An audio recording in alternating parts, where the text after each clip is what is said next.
ನಮಸ್ಕಾರ. ಇದೀಗ ತಾನೇ ಬಂದ ಮುಖ್ಯವಾದ ಮಾಹಿತಿಗಳು. ರಾಜ್ಯದ ಗೃಹಲಕ್ಷ್ಮಿಯರಿಗೆ ಶಾಕ್ ಕೊಟ್ಟ ಸರ್ಕಾರ ಅಂದ ಮೇಲೆ ನ್ಯೂನ್ಯತೆ ಸಾಕಷ್ಟಿರುತ್ತೆ. 2 ಲಕ್ಷ ಮಹಿಳೆಯರಿಗೆ ಹಣ ಜಮಾ ಆಗುತ್ತಿಲ್ಲ ಎಂದು ಗೃಹಲಕ್ಷ್ಮಿ ಲೋಪ ಒಪ್ಪಿಕೊಂಡ ಬಸವರಾಜ ರಾಯರೆಡ್ಡಿ ಅವರು ಮತ್ತೊಂದೆಡೆಯಲ್ಲಿ ಗೃಹಲಕ್ಷ್ಮಿ ಲೂಟಿ ಬಗ್ಗೆ ಕಾಂಗ್ರೆಸ್ ನಾಯಕರು ಯಾಕೆ ಮಾತಾಡ್ತಿಲ್ಲ ಎಂದು ಸಿಟಿ ರವಿಯವರ ವಾಗ್ದಾಳಿ. ವಿಡಿಯೋನ ನೀವು ಸ್ವಲ್ಪನೂ ಸ್ಕಿಪ್ ಮಾಡಬೇಡಿ. ಬಿಡದಿ ಟೌನ್ಶಿಪ್ಗೂ ಎಚ್.ಡಿ. ಕುಮಾರಸ್ವಾಮಿಯವರಿಗೂ ಸಂಬಂಧ ಇಲ್ಲ, ಹಾಗಾಗಿ ಅವರ ಜೊತೆಗೆ ಚರ್ಚೆ ಮಾಡುವ ಅವಶ್ಯಕತೆ ಇಲ್ಲ ಎಂದು ಡಿ.ಕೆ. ಶಿವಕುಮಾರ್ ಅವರ ತಿರುಗೇಟು. ವಿಡಿಯೋನ ನೀವು ಪೂರ್ತಿಯಾಗಿ ನೋಡಿ ಸ್ನೇಹಿತರೆ. ಗೃಹಲಕ್ಷ್ಮಿ ಯೋಜನೆ ಬಂದಲ್ಲೇ ಗೃಹ ಜ್ಯೋತಿಗೂ ಕೂಡ ಕಠಿಣ ನಿಯಮಗಳು. ಬೆಂಗಳೂರು ಬಾಡಿಗೆದಾರರ ಕೈ ತಪ್ಪುತ್ತಾ ಉಚಿತ ವಿದ್ಯುತ್ ಏನು ಮಾಡಬೇಕು, ಯಾವೆಲ್ಲ ದಾಖಲೆಗಳು ಕೊಡಬೇಕು, ಆ ಬಗ್ಗೆಯೂ ಕೂಡ ನೋಡೋಣ. ಇನ್ನು ಗೃಹ ಜ್ಯೋತಿ ಯೋಜನೆ ಮರುಪರಿಶೀಲನೆಗೆ ಜಾತಿ ಸರ್ಟಿಫಿಕೇಟ್ ಕೇಳಿದ ಸರ್ಕಾರ. ಜಾತಿ ಕೇಳುತ್ತಿರುವುದು ಯಾಕೆ?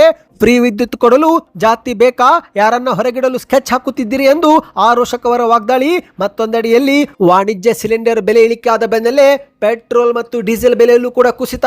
ಎಷ್ಟು ಕುಸಿತವಾಗಿದೆ ಎಲ್ಲ ಮಾಹಿತಿ ಡೀಟೇಲ್ ಆಗಿ ನೋಡೋಕ್ಕೂ ಮೊದಲು ನೀವು ನಮ್ಮ ಚಾನಲ್ಗೆ ಮೊದಲು ಬಾರಿ ಭೇಟಿ ಕೊಡ್ತಾ ಇದ್ರೆ ದಯವಿಟ್ಟು ಸಬ್ಸ್ಕ್ರೈಬ್ ಮಾಡ್ಕೊಳ್ಳಿ. ಪಕ್ಕದಲ್ಲಿ ಕಾಣಿಸುವ ಗಂಟೆ ಕೂಡ ಒತ್ತಿದ್ರೆ ಕರ್ನಾಟಕದ ಮುಖ್ಯವಾದ ಮಾಹಿತಿಗಳು ನಿಮಗೆ ಸಿಗುತ್ತವೆ. ವಿಡಿಯೋಗೆ ಲೈಕ್ ಮಾಡ್ತಾ ವಿಡಿಯೋನ ಪೂರ್ತಿಯಾಗಿ ನೋಡಿ. ಬನ್ನಿ ಸ್ನೇಹಿತರೆ, ಎಲ್ಲ ಮಾಹಿತಿಗಳನ್ನ ಡೀಟೇಲ್ ಆಗಿ ನೋಡೋಣ. ಕಾಂಗ್ರೆಸ್ನ ಗೃಹಲಕ್ಷ್ಮಿ ಯೋಜನೆಯ ಮರುಪರಿಷ್ಕರಣೆಗೆ ವಿರೋಧ ಪಕ್ಷಗಳು ತೀವ್ರವಾಗಿ ವಾಗ್ದಾಳಿ ಮಾಡುತ್ತಿವೆ. ಹೌದು, ಒಂದು ಕಡೆಯಲ್ಲಿ ಮೃತಪಟ್ಟವರ ಬ್ಯಾಂಕ್ ಖಾತೆಗೆ, ಅನುಮಾನಾಸ್ಪದ ಬ್ಯಾಂಕ್ ಖಾತೆಗೆ ಗೃಹಲಕ್ಷ್ಮಿ ಯೋಜನೆ ಹಣ ಜಮೆ ಆಗುತ್ತಿದ್ದು, ಹಾಗಾಗಿ ಸರ್ಕಾರ ಈ ಒಂದು ಯೋಜನೆಯಲ್ಲಿ ಮರುಪರಿಶೀಲನೆ ಶುರು ಮಾಡಿದೆ. ಆದರೆ ಮತ್ತೊಂದೆಡೆಯಲ್ಲಿ ಕಾಂಗ್ರೆಸ್ನ ಹಿರಿಯ ಶಾಸಕರಾಗಿರುವ ಬಸವರಾಜ ರಾಯರೆಡ್ಡಿ ಅವರು ತಮ್ಮದೇ ಸರ್ಕಾರದ ಗ್ಯಾರಂಟಿ ಯೋಜನೆಗಳ ಲೋಪಗಳನ್ನ ಬಹಿರಂಗವಾಗಿ ಒಪ್ಪಿಕೊಂಡಿದ್ದಾರೆ. ಹೌದು, ಇವತ್ತು ಕೊಪ್ಪಳ ಜಿಲ್ಲೆಯ ಯಲಬುರ್ಗಾದಲ್ಲಿ ಮಾಧ್ಯಮಗಳ ಮುಂದೆ ಮಾತನಾಡಿದಂತ ಬಸವರಾಜ ರಾಯರೆಡ್ಡಿ ಅವರು ಸರ್ಕಾರ ಅಂದ ಮೇಲೆ ನ್ಯೂನ್ಯತೆಗಳು ಸಾಕಷ್ಟಿರುತ್ತವೆ. ಇಂದು ಗೃಹಲಕ್ಷ್ಮಿ ಯೋಜನೆಯಡಿಯಲ್ಲಿ 2 ಲಕ್ಷ ಅರ್ಹ ಫಲಾನುಭವಿಗಳಿಗೆ ತಾಂತ್ರಿಕ ಕಾರಣಗಳಿಂದ ಹಣ ತಲುಪುತ್ತಿಲ್ಲ ಎಂದು ಉತ್ತರಿಸಿದ್ದಾರೆ. ಹೌದು, ಗೃಹಲಕ್ಷ್ಮಿ ಯೋಜನೆಯಡಿಯಲ್ಲಿ ನಾವು ಒಟ್ಟು 1,26,00,000 ಮಹಿಳೆಯರಿಗೆ ಹಣ ನೀಡಬೇಕು.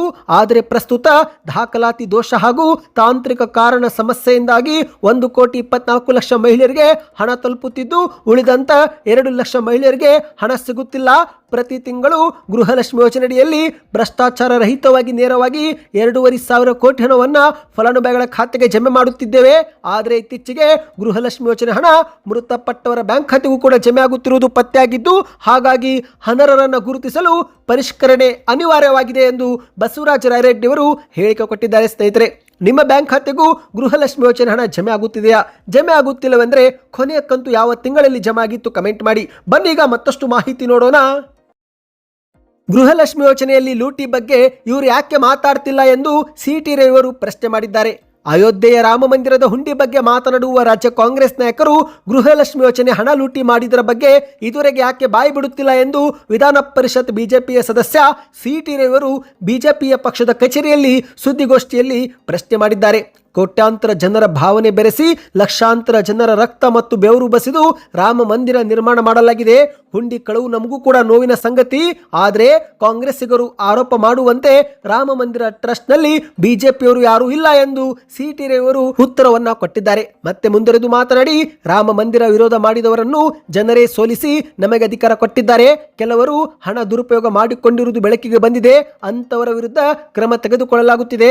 ಆದರೆ ಕರ್ನಾಟಕದಲ್ಲಿ ಗೃಹಲಕ್ಷ್ಮಿ ಯೋಜನೆ ಹಣದ ವಿಚಾರದಲ್ಲಿ ಸಿಎಜಿ ವರದಿ ಬಿಡುಗಡೆ ಮಾಡಿದ್ದು, ನಕಲಿ ಖಾತೆಗಳಿಗೆ ಹಣ ಹೋಗಿದೆ. ಒಂದೇ ಖಾತೆಗೆ ಕೋಟಿ ಲೆಕ್ಕದಲ್ಲಿ ಹಣ ಹಾಕಿದ್ದಾರೆ. ಸತ್ತವರ ಹೆಸರಲ್ಲೂ ಕೂಡ ಹಣ ಹೋಗಿದೆ. ಇಷ್ಟೆಲ್ಲ ಗೊತ್ತಿದ್ರೂ ಕೂಡ ಇದುವರೆಗೆ ಯಾಕೆ FIR ದಾಖಲು ಮಾಡಿಲ್ಲ ಎಂದು ಸಿಟಿ ರವಿಯವರು ಪ್ರಶ್ನೆ ಮಾಡಿದ್ದಾರೆ. ಬಡವರ ಹೆಸರಿನಲ್ಲಿ ಲೂಟಿ ಆಗುತ್ತಿರುವುದನ್ನ ಕಾಂಗ್ರೆಸ್ ಪಕ್ಷ ಒಪ್ಪಿಕೊಳ್ಳುತ್ತಿದೆ. ಇವತ್ತಿನವರೆಗೂ SIT ಕೂಡ ಯಾಕೆ ರಚಿಸಿಲ್ಲ? ಇನ್ನು ಈ ಒಂದು ಹಿಂದೆ ಗೃಹಲಕ್ಷ್ಮಿ ಯೋಜನೆಯ 2 ತಿಂಗಳಿನ 5,000 ಕೋಟಿ ಇದುವರೆಗೆ ಜಮಾ ಆಗಿಲ್ಲ. ಅವತ್ತಿನ ವಿಧಾನಮಂಡಲ ಅಧಿವೇಶನದಲ್ಲಿ ಈ ಬಗ್ಗೆ ಚರ್ಚೆಯೂ ಕೂಡ ಮಾಡಿದ್ದೇವೆ. ಮಹೇಶ ತೆಂಗಿನಕಾಯಿ ಅವರು ದಾಖಲೆಯೂ ಕೂಡ ತಂದಿಟ್ಟಿದ್ರು. ಇಷ್ಟೆಲ್ಲ ಆದರೂ ಕೂಡ ಹಣ ಎಲ್ಲಿ ಹೋಗಿದೆ ಎಂಬ ಒಂದು ಉತ್ತರ ಸಿಕ್ಕಿಲ್ಲ. ಇದರ ಹಿಂದೆ ದೊಡ್ಡ ಷಡ್ಯಂತ್ರವೇ ಇದ್ದಂತಿದೆ. ತಕ್ಷಣ ಪ್ರಕರಣ ದಾಖಲಿಸಿಕೊಂಡು ವಿಶೇಷ ತನಿಖಾ ತಂಡ ರಚಿಸಬೇಕು ಎಂದು ಆಗ್ರಹ ಮಾಡಿದ್ದಾರೆ. ಅಧಿಕಾರಕ್ಕೆ ಬರೋ ಮುನ್ನ ಗ್ಯಾರಂಟಿ ಯೋಜನೆಗಳು ಎಲ್ಲರಿಗೂ ಉಚಿತ ಎಂದಿದ್ದಂತೆ ಇವರು ಈಗ ಯಾಕೆ ಷರತ್ತು ನಿಯಮ ಹಾಕುತ್ತಿದ್ದಾರೆ?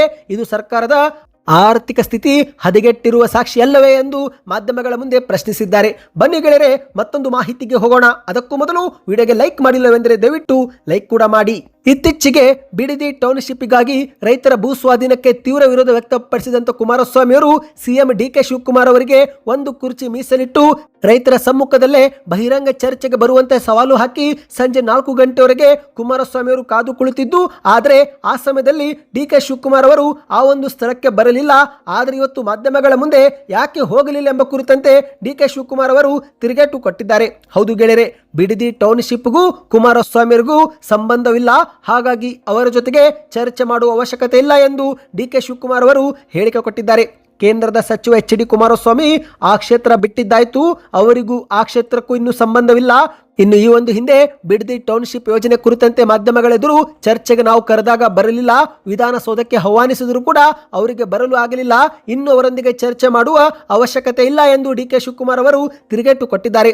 ಮತ್ತೆ ಮುಂದುವರೆದು ಮಾತನಾಡಿ, ಈ ಒಂದು ಹಿಂದೆ ಕುಮಾರಸ್ವಾಮಿ ಅವರು ಸಿಎಂ ಆಗಿದ್ದಾಗ ಡಿನೋಟಿಫೈ ಮಾಡಬಹುದಾಗಿತ್ತು, ಆಗ ಯಾಕೆ ಅವರು ಮಾಡಲಿಲ್ಲ, ಈಗ ಏನೇನೋ ಹುಡುಕುತ್ತಿದ್ದಾರೆ, ಹುಡುಕಲಿ. ಈ ಒಂದು ಹಿಂದೆ ನಾನು ಕರೆದಾಗ ಅವರು ಬರಲಿಲ್ಲ, ಆದ್ರೆ ಈಗ ಅವರು ಕರೆದ್ರೆ ನಾನು ಅಲ್ಲಿಗೆ ಬರಬೇಕಂತೆ, ನಾನು ಅಲ್ಲಿಗೆ ಬರುವುದು ಸರಿನಾ, ಅವರೊಂದಿಗೆ ಚರ್ಚೆ ಮಾಡುವ ಅವಶ್ಯಕತೆ ನನಗೆ ಇಲ್ಲ ಎಂದು ಡಿಕೆ ಶಿವಕುಮಾರ್ ಅವರು ಹೇಳಿಕೆ ಕೊಟ್ಟಿದ್ದಾರೆ. ಬಿಡದಿ ಕೈಗಾರಿಕಾ ಪ್ರದೇಶ ಯಾರ ಕಾಲದಲ್ಲಿ ಆಯಿತು, ಬಿಡದಿ ಟೌನ್ಶಿಪ್ ಘೋಷಣೆ ಮಾಡಿದ್ದವರು ಆದರೂ ಯಾರು, ಇದೆಲ್ಲ ಕೂಡ ಅವರೇ ಮಾಡಿದ್ದು, ಅವಕಾಶ ಇದ್ದಾಗ ಡಿನೋಟಿಫೈ ಮಾಡಬಹುದಾಗಿತ್ತು, ಯಾಕೆ ಮಾಡಲಿಲ್ಲ ಎಂದು ಡಿಕೆ ಶಿವಕುಮಾರ್ ಅವರು ಪ್ರಶ್ನಿಸಿದ್ದಾರೆ. ಮತ್ತೆ ಮುಂದುವರೆದು ಮಾತನಾಡಿ, ದೇವನಹಳ್ಳಿಯಲ್ಲಿ ಏರ್ಪೋರ್ಟ್ ಬಂದಿದ್ದರಿಂದ ದೊಡ್ಡಬಳ್ಳಾಪುರ, ಚಿಕ್ಕಬಳ್ಳಾಪುರ, ಹೊಸಕೋಟೆ ಅಭಿವೃದ್ಧಿಗೆ ಅನುಕೂಲವಾಯಿತು. ಈಗ ಅದೇ ರೀತಿ ಬಿಡದಿ ಟೌನ್ಶಿಪ್ ಆಗುವುದರಿಂದ ರಾಮನಗರ, ಮಾಗಡಿ, ಚನ್ನಪಟ್ಟಣ ಹಾಗೂ ಕನಕಪುರ ತಾಲೂಕುಗಳು ಅಭಿವೃದ್ಧಿಗೆ ಒಳ್ಳೆಯದಾಗುತ್ತೆ. ಟೌನ್ಶಿಪ್ ನಿರ್ಮಾಣವಾಗುವ ಭಾಗದಲ್ಲಿ ಯಾವುದೇ ಊರಿನವರಿಗೆ ಅನ್ಯಾಯವಾಗಲು ನಾವು ಬಿಡುವುದಿಲ್ಲ, ಹಳ್ಳಿಗಳನ್ನು ಕೂಡ ಅಭಿವೃದ್ಧಿ ಮಾಡುತ್ತೇವೆ ಎಂದು ಡಿಕೆ ಶಿವಕುಮಾರ್ ಅವರು ಭರವಸೆ ಕೊಟ್ಟಿದ್ದಾರೆ. ಅಂದಹಾಗೆ ಸ್ನೇಹಿತರೆ, ಒಟ್ಟಿನಲ್ಲಿ ನಾನು ಕರೆದಾಗ ಅವರು ಬರಲಿಲ್ಲ, ಈಗ ಅವರು ಕರೆದ್ರೆ ನಾನು ಹೋಗುವುದು ಸರಿನಾ ಎಂದು ಮಾಧ್ಯಮಗಳ ಮುಂದೆ ಡಿಕೆ ಶಿವಕುಮಾರ್ ಅವರು ಟಾಂಗ್ ಕೊಟ್ಟಿದ್ದಾರೆ. ಬನ್ನಿ ಮತ್ತೊಂದು ಮಾಹಿತಿಗೆ ಹೋಗೋಣ. ರಾಜ್ಯ ಕಾಂಗ್ರೆಸ್ ಸರ್ಕಾರದ ಗೃಹಲಕ್ಷ್ಮಿ ಯೋಜನೆ ಬೆನ್ನಲ್ಲೇ ಮತ್ತೊಂದು ಯೋಜನೆ ಆಗಿರುವ ಗೃಹ ಜ್ಯೋತಿ ಯೋಜನೆ ಪರಿಷ್ಕರಣೆಗೆ ಸರ್ಕಾರ ಕೈ ಹಾಕಿದೆ. ಹೌದು, ಶೀಘ್ರವೇ ಎಸ್ಕಾಂ ಸಿಬ್ಬಂದಿಗಳು ಮನೆ ಮನೆಗೆ ಭೇಟಿ ಕೊಟ್ಟು ಪರಿಶೀಲನೆ ಕಾರ್ಯ ಶುರು ಮಾಡಲಿದ್ದಾರೆ. ಈಗಾಗಲೇ ಎಸ್ಕಾಂ ಸಿಬ್ಬಂದಿಗಳು ಜುಲೈ 1ರಿಂದಲೇ ದಾಖಲೆ ಪರಿಶೀಲನೆ ನಡೆಸಿದ್ದಾರೆ. ಹೌದು ಗೆಳೆಯರೆ, ಇದೀಗ ಬೆಂಗಳೂರಿನ ಬಾಡಿಗೆದಾರರಿಗೆ ಉಚಿತ ಕರೆಂಟ್ ಕೈ ತಪ್ಪುವ ಭೀತಿ ಮೂಡಿದೆ. ಯಾಕಂದ್ರೆ ಮನೆಗಳಿಗೆ ಮಾತ್ರ 200 ಯೂನಿಟ್ ಉಚಿತ ಕರೆಂಟ್ ಕೊಡುವ ಯೋಜನೆ ಗೃಹ ಜ್ಯೋತಿಯಾಗಿದ್ದು, ಆದರೆ ಅನೇಕರು ವಾಣಿಜ್ಯ ಕಟ್ಟಡಕ್ಕೂ ಕೂಡ ಫ್ರೀ ಕರೆಂಟ್ ಸೌಲಭ್ಯ ಪಡೆದುಕೊಂಡಿರುವುದು ಆರೋಪವಿದೆ. ಹೀಗಾಗಿನೇ ಸರ್ಕಾರ ಪರಿಷ್ಕರಣೆ ಮಾಡುತ್ತಿದ್ದು, ಆದರೆ ಬೆಂಗಳೂರಿನ ಸಾವಿರಾರು ಬಾಡಿಗೆದಾರರಲ್ಲಿ ಉಚಿತ ವಿದ್ಯುತ್ ಕೈ ತಪ್ಪುವ ಆತಂಕ ಮನೆ ಮಾಡಿದೆ. ಯಾಕಂದ್ರೆ ಇಲಾಖಾ ಅಧಿಕಾರಿಗಳು ಮನೆ ಮನೆಗೆ ಭೇಟಿ ಕೊಟ್ಟ ವೇಳೆ, ತಪಾಸಣೆ ವೇಳೆ ಪ್ರಮುಖ ದಾಖಲೆಗಳನ್ನು ಕೇಳುತ್ತಾರೆ. ಉಚಿತ ವಿದ್ಯುತ್ ಸೌಲಭ್ಯ ಪಡೆದುಕೊಳ್ಳುತ್ತಿರುವ ಫಲಾನುಭವಿಗಳು ತಮ್ಮ ವೋಟರ್ ಐಡಿ, ಆಧಾರ್ ಕಾರ್ಡ್ ಮಾಹಿತಿ ಮತ್ತು ಮನೆಗೆ ಸಂಬಂಧಿಸಿದ ಬಾಡಿಗೆ ಪತ್ರಗಳನ್ನು ಕಡ್ಡಾಯವಾಗಿ ತೋರಿಸಬೇಕು. ಅಂದಹಾಗೆ ಸ್ನೇಹಿತರೆ, ಬಾಡಿಗೆಯಲ್ಲಿ ಇರುವವರು ಸರಿಯಾದ ದಾಖಲೆ ನೀಡಿದಿದ್ರೆ ಆಗ ಅಂತವರನ್ನು ಈ ಒಂದು ಯೋಜನೆಯಿಂದ ಹೊರಗಿಡಲಾಗುತ್ತೆ. ಇನ್ನು ಕೇವಲ ಬಾಡಿಗೆದಾರರು ಮಾತ್ರವಲ್ಲ, ಸ್ವಂತ ಮನೆ ಹೊಂದಿರುವವರು ಕೂಡ ಪರಿಷ್ಕರಣೆ ವೇಳೆ ಕೆಲ ಮಾಹಿತಿಗಳನ್ನು ಕೊಡಬೇಕಾಗುತ್ತೆ. ಮುಖ್ಯವಾಗಿ ನಿಧನರಾದವರ ಹೆಸರಲ್ಲಿ ಗೃಹ ಜ್ಯೋತಿ ಅರ್ಜಿ ಸಲ್ಲಿಕೆ ಮಾಡಿದ್ರೆ ಅಂತವರ ಖಾತೆಯನ್ನು ಬದಲಿಸಿ ಮತ್ತೊಬ್ಬರ ಹೆಸರಿಗೆ ಲಿಂಕ್ ಮಾಡಿಸಿಕೊಳ್ಳುವುದು ಮುಖ್ಯ ಸ್ನೇಹಿತರೆ. ಇಲ್ಲವೆಂದ್ರೆ ಗೃಹ ಜ್ಯೋತಿ ಸೌಲಭ್ಯ ಸಿಗೋದಿಲ್ಲ. ಇನ್ನು ಸರ್ವೆ ಸಮಯದಲ್ಲಿ ನಿಮಗೆ ಕೇಳಲಾಗುವ ಕೆಲ ಪ್ರಶ್ನೆಗಳೇನೆಂದ್ರೆ, ವಿದ್ಯುತ್ ಸರಬರಾಜು ಕಂಪನಿ ಯಾವುದು ಅಂದ್ರೆ ಮೆಸ್ಕಾಂ, ಹೆಸ್ಕಾಂ, ಬೆಸ್ಕಾಂ ಯಾವುದೆಂಬ ಮಾಹಿತಿ ಕೊಡಬೇಕಾಗುತ್ತೆ. ವಿದ್ಯುತ್ ಬಿಲ್ ಖಾತೆ ಸಂಖ್ಯೆ, ಆಧಾರ್ ಕಾರ್ಡ್ನಲ್ಲಿರುವ ಹೆಸರು ಹೇಳಬೇಕು. ಫಲಾನುಭವಿಗಳ ಆಧಾರ್ ಕಾರ್ಡ್ ಸಂಖ್ಯೆ ಕೇಳಲಾಗುತ್ತೆ. ಗೃಹ ಜ್ಯೋತಿಗೆ ನೋಂದಣಿ ಮಾಡಿಕೊಂಡಿರುವ ಮೊಬೈಲ್ ಸಂಖ್ಯೆ ಮಾಹಿತಿ, ಬಾಡಿಗೆ ಮನೆಯೊಳಗೆ ಇದ್ರೆ ಬಾಡಿಗೆ ಅಗ್ರಿಮೆಂಟ್ ಪತ್ರ, ಪಡಿತರ ಚೀಟಿ, ಫಲಾನುಭವಿಗಳ ಎಪಿಕ್ ಕಾರ್ಡ್ ಸಂಖ್ಯೆ, ಜಾತಿ ಪ್ರಮಾಣ ಪತ್ರ, ತೆರಿಗೆ ವಿವರ ಮತ್ತು ಫಲಾನುಭವಿಗಳ ವೃತ್ತಿ ಕೇಳಲಾಗುತ್ತಿದೆ. ಅಂದ್ರೆ ಏನು ಕೆಲಸ ಮಾಡಿಕೊಂಡಿದ್ದೀರೆಂಬ ನೀವು ಮಾಹಿತಿ ಕೊಡಬೇಕು. ಅಂದಹಾಗೆ ಸ್ನೇಹಿತರೆ, ಈ ಒಂದು ಗೃಹ ಜ್ಯೋತಿ ಯೋಜನೆಗೆ ಜಾತಿ ಆದಾಯ ಪ್ರಮಾಣ ಪತ್ರ ಕೇಳುತ್ತಿರುವ ಬಗ್ಗೆ ವಿಪಕ್ಷಗಳು ಆಕ್ರೋಶ ವ್ಯಕ್ತಪಡಿಸಿವೆ. ಹೌದು ಗೆಳೆಯರೆ, ಈ ಒಂದು ಗೃಹ ಜ್ಯೋತಿ ಯೋಜನೆಗೆ ಜಾತಿ ಸರ್ಟಿಫಿಕೇಟ್ ಕೇಳುತ್ತಿರುವುದು ಯಾಕೆ, ಫ್ರೀ ವಿದ್ಯುತ್ ಕೊಡಲು ಜಾತಿ ಯಾಕೆ ಬೇಕು ಎಂದು ಮಾಧ್ಯಮಗಳ ಮುಂದೆ ಆರೋಷಕರು ಮತ್ತು ಬಿಜೆಪಿ ನಾಯಕರು ಪ್ರಶ್ನೆ ಮಾಡಿದ್ದಾರೆ. ಅಷ್ಟು ಮಾತ್ರವಲ್ಲ, ಸಾರ್ವಜನಿಕರಿಂದಲೂ ಕೂಡ ಈ ಒಂದು ಪ್ರಶ್ನೆ ಕೇಳಿ ಬರ್ತಾ ಇದೆ. ಈಗ ಇದೇ ನಡುವೆ ಸ್ನೇಹಿತರೆ, ಈ ಒಂದು ಜಾತಿ ಪ್ರಮಾಣ ಕೇಳುತ್ತಿರುವುದಕ್ಕೆ ಆರೋಷಕ್ ಅವರು ಒಂದು ಟ್ವೀಟ್ ಮಾಡಿದ್ದಾರೆ. ನೀವು ಸ್ಕ್ರೀನ್ ಮೇಲೆ ಒಂದು ಟ್ವೀಟ್ ನೋಡ್ತಿರಬಹುದು. ಇದು ವಿಪಕ್ಷ ನಾಯಕ ಆರೋಷಕ್ ಅವರೇ ಮಾಡಿದ ಟ್ವೀಟ್ ಆಗಿದೆ. ಗೃಹ ಜ್ಯೋತಿಗೆ voter card okay, pan card ಯಾಕೆ, ಜಾತಿ ಪ್ರಮಾಣ ಪತ್ರ ಯಾಕೆ, ಚುನಾವಣೆಗೂ ಮುನ್ನ ಕಾಕಾ ಪಾಟೀಲನಿಗೂ ಫ್ರೀ, ಮಹದೇವಪ್ಪನಿಗೂ ಫ್ರೀ, ಎಲ್ಲರಿಗೂ ಫ್ರೀ ಎಂದು ಗಂಟಲು ಹರಿದುಕೊಳ್ಳುವಂತೆ ಬೊಬ್ಬೆ ಹೊಡೆದು ಅಧಿಕಾರಕ್ಕೆ ಬಂದ ಕಾಂಗ್ರೆಸ್ ಸರ್ಕಾರ ಇಂದು ಕರ್ನಾಟಕದ ಜನತೆಗೆ ದ್ರೋಹ ಬಗೆಯಲು ಹೊರಟಿದೆ. ಖಜಾನೆ ಸಂಪೂರ್ಣ ದಿವಾಳಿ ಆಗಿರುವುದನ್ನು ಮುಚ್ಚಿಡಲು ಈಗ ಗೃಹ ಜ್ಯೋತಿ ಯೋಜನೆಯ ಫಲಾನುಭವಿಗಳ ಸಂಖ್ಯೆಗೆ ಕತ್ತರಿ ಹಾಕಲು ಈ ಸರ್ಕಾರ ಮನೆ ಮನೆ ಪರಿಶೀಲನೆಯ ಹೊಸ ಹುನ್ನಾರ ನಡೆಸಿದೆ. ಗೃಹ ಜ್ಯೋತಿ ಫಲಾನುಭವಿಗಳ ಮರು ಪರಿಶೀಲನೆ ಹೆಸರಲ್ಲಿ ಮನೆಗೆ ಬರುವ ಎಸ್ಕಾಂ ಸಿಬ್ಬಂದಿಗೆ ಪ್ಯಾನ್ ಕಾರ್ಡ್ ಮತ್ತು ಜಾತಿ ಪ್ರಮಾಣ ಪತ್ರ ತೋರಿಸಬೇಕಂತೆ. ಸಿಎಂ ಡಿಕೆ ಶಿವಕುಮಾರ್ ಅವರೇ, ಚುನಾವಣೆಗೂ ಮುನ್ನ ಅಧಿಕಾರಕ್ಕೆ ಬರುವ ಹಪಹಪಿಯಲ್ಲಿ ಯಾವುದೇ ಷರತ್ತಿಲ್ಲದೆ ಎಲ್ಲರಿಗೂ 200 ಯೂನಿಟ್ ಉಚಿತ ವಿದ್ಯುತ್ ಎಂದು ಹೇಳಿ ಈಗ ಆದಾಯ ಮತ್ತು ಜಾತಿ ಆಧಾರದ ಮೇಲೆ ಅರ್ಹತೆ ನಿರ್ಧಾರ ಮಾಡಲು ಹೊರಟಿರುವುದು ಯಾವ ಸೀಮೆ ಗ್ಯಾರಂಟಿ ಸ್ವಾಮಿ? ಇಷ್ಟಕ್ಕೂ ಉಚಿತ ವಿದ್ಯುತ್ ನೀಡಲು ಜಾತಿ ಪ್ರಮಾಣ ಪತ್ರ ಯಾಕೆ? ಇನ್ನು ಗೃಹ ಜ್ಯೋತಿ ಯೋಜನೆ ಫಲಾನುಭವಿಗಳು ನಮ್ಮ ರಾಜ್ಯದ ನಿವಾಸಿಗಳು, ಮತದಾರರು ಅಲ್ಲವೋ ಅಂತ ನಿರ್ಧಾರ ಮಾಡೋಕೆ ವೋಟರ್ ಕಾರ್ಡ್ ಅಥವಾ ಆಧಾರ್ ಕಾರ್ಡ್ ಇದ್ರೆ ಸಾಕು.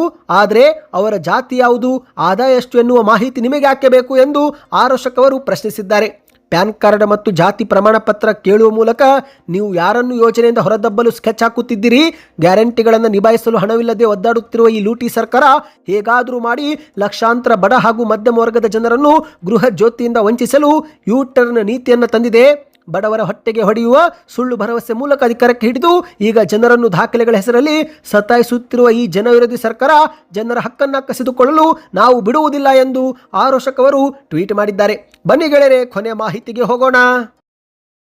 ಜುಲೈ ತಿಂಗಳ ಮೊದಲ ದಿನದಂದೇ ತೈಲ ಮಾರುಕಟ್ಟೆ ಕಂಪನಿಗಳು 19 ಕೆಜಿಯ ವಾಣಿಜ್ಯ LPG ಸಿಲಿಂಡರ್ ಬೆಲೆಯಲ್ಲಿ ₹183 ಕಡಿತಗೊಳಿಸುವ ಮೂಲಕ ಹೋಟೆಲ್, ಡಾಬಾ ಮತ್ತು ಕ್ಯಾಟರಿಂಗ್ ಮಾಡುವವರಿಗೆ ಗುಡ್ ನ್ಯೂಸ್ ಕೊಟ್ಟಿದ್ದು, ಆದ್ರೀಗ ಪೆಟ್ರೋಲ್ ಮತ್ತು ಡೀಸೆಲ್ ಬೆಲೆಯಲ್ಲೂ ಕೂಡ ಇಳಿಕೆ ಆಗುವ ಸಾಧ್ಯತೆ ಇದೆ. ಹೌದು, ಈಗಾಗಲೇ ಅಂತಾರಾಷ್ಟ್ರೀಯ ತೈಲ ಮಾರುಕಟ್ಟೆಯಲ್ಲಿ ತೈಲ ಬೆಲೆಗಳು ಕಡಿಮೆ ಆಗುತ್ತಿರುವಂತೆ ಖಾಸಗಿ ಇಂಧನ ಚಿಲ್ಲರೆ ವ್ಯಾಪಾರಿಯಾಗಿರುವ ನೈರಾ ಎನರ್ಜಿಯವರು ತಮ್ಮ ಪೆಟ್ರೋಲ್ ಬಂಕ್ನಲ್ಲಿ ಪೆಟ್ರೋಲ್ ಬೆಲೆಯನ್ನು ಲೀಟರ್ಗೆ ₹5 ಮತ್ತು ಡೀಸೆಲ್ ಬೆಲೆಯಲ್ಲಿ ಲೀಟರ್ಗೆ ₹3 ಇಳಿಕೆ ಮಾಡಿ ಆದೇಶ ಹೊರಡಿಸಿದೆ. ಹೌದು ಗೆಳೆಯರೆ, ಪಶ್ಚಿಮ ಏಷ್ಯಾದಲ್ಲಿನ ಯುದ್ಧದ ಉದ್ವಿಗ್ನತೆ ಕಡಿಮೆ ಆಗಿರುವುದರಿಂದ ಇತ್ತ ಅಂತಾರಾಷ್ಟ್ರೀಯ ತೈಲ ಬೆಲೆಗಳು ಕಡಿಮೆ ಆಗುತ್ತಿವೆ. ಹೌದು, ಪಶ್ಚಿಮ ಏಷ್ಯಾದಲ್ಲಿ ಯುದ್ಧದ ವಾತಾವರಣ ಕಡಿಮೆ ಆಗಿದೆ ಸ್ನೇಹಿತರೆ.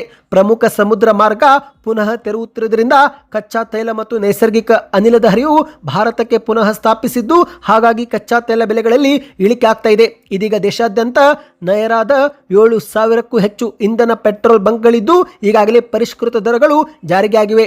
ಒಂದೊಂದು ರಾಜ್ಯದಲ್ಲಿ ಒಂದೊಂದು ತೆರಿಗೆ ನೀತಿ ಇರುವುದರಿಂದ ಮಾಹಿತಿಯ ಪ್ರಕಾರ ಸುಮಾರು ಪೆಟ್ರೋಲ್ ಬೆಲೆಯಲ್ಲಿ ₹5 ಮತ್ತು ಡೀಸೆಲ್ ಬೆಲೆಯಲ್ಲಿ ₹3 ಇಳಿಕೆಯಾಗಿದೆ. ಹೌದು, ದೆಹಲಿಯಲ್ಲಿ ನೈರಾ ಪೆಟ್ರೋಲ್ ಬಂಕ್ನಲ್ಲಿ ಪೆಟ್ರೋಲ್ ಬೆಲೆ ಲೀಟರ್ಗೆ ₹102, ಡೀಸೆಲ್ ಬೆಲೆ ಲೀಟರ್ಗೆ ₹95 ಹಾಕಲಾಗುತ್ತಿದೆ. ಸ್ನೇಹಿತರೆ, ನಿಮ್ಮ ಊರಲ್ಲೂ ಕೂಡ ನೈರಾ ಪೆಟ್ರೋಲ್ ಬಂಕ್ ಇದ್ರೆ ಕಮೆಂಟ್ ಅಲ್ಲಿ ಎಸ್ ಅಥವಾ ನೋ ಎಂದು ಕಮೆಂಟ್ ಮಾಡಿ.